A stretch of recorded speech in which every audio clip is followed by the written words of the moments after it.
Okay, those of you that are familiar with my hybrid stack, which I taught quite a few years ago on a DVD called All In, you might appreciate this. This is a much simplified handling for that trick. It uses less shuffles, and the actual riffle work is much simpler. We had a little magic guy stuff up front, but there's no loss of impact for a lay audience. And I always do this when I have poker players, real poker players, people who know the game and play it well. It always gets a great reaction from real poker players. So anyway, I explained the idea to the way I present it is still the same. I explained the idea that if you're gonna stack cards for yourself, say the four aces, you want to give the other players, the players with the most money, some good hands too. So maybe tens or queens to definitely keep the players in the game. Now in a real game, it may do two pair for one player, three of a kind for this guy, high three of a kind, or even and a higher one for myself, or maybe a flush. That's what you would do. But for the purpose of the demonstration, we'll stick with the dramatic cards. Okay. Now, these cards, of course, in a real game, they're gathered up whatever he's chosen to use in the course of scooping up the cards after the previous round of play. When the hand's been ended, the payoff's been made, and they're gathering the cards for the next round. So again, the recap: the four tens, a good hand, are going to go to player number one. The queens are going to go to sucker number two, and of course I'm going to get the aces for myself. Okay, and in that order, tens, queens, and aces, they go on top of the pack.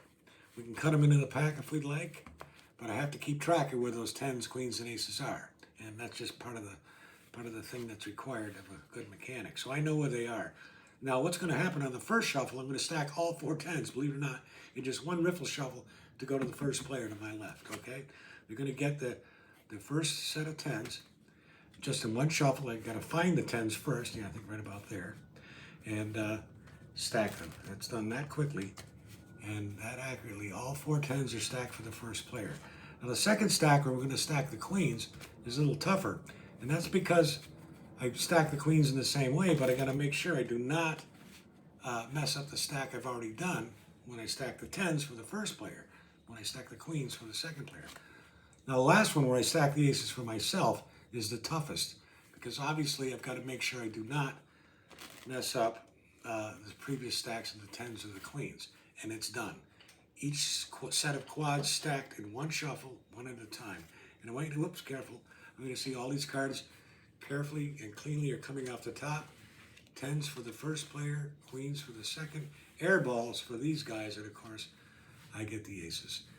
Tens, you can see each cleanly coming off the top. Tens, queens, air balls, and aces. And that's the way the game goes. There's no way you're going to pull this off and not win. And that's the nature of the game. Of course, these guys are air balls. They're going to fold. But that's the way it's done. And anyway, as I said, for especially poker players, you do this routine, and now this much simplified routine, little magic guy stuff up front. It doesn't impact the routine at all. The original one actually did cold. Actually, as you see it you can see it on YouTube.